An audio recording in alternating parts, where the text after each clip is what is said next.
how to buy DeepSwap Web3 token. So this token came under the symbol of DSP.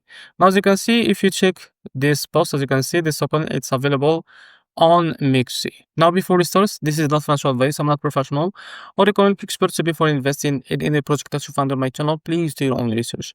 Now, as you can see, before going on about this token, make sure to check the next account and keep following the updates about this token. As you can see, they have big community there. Now, after that, what you need to do is just go and open your Mexc account like that. So if you don't have an account on Mexc, go down the description and you will be able to find the referral link. Go and create an account on Mexc to benefit from rewards. Now, after that, what you need to do, click here into search bar and type DSP like that.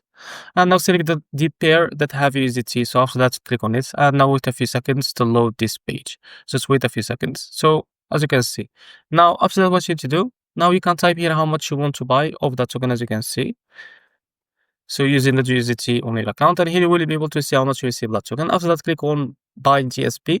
In about a few seconds to a few minutes, you will be able to receive your token on your account. So this is how to buy DSP token.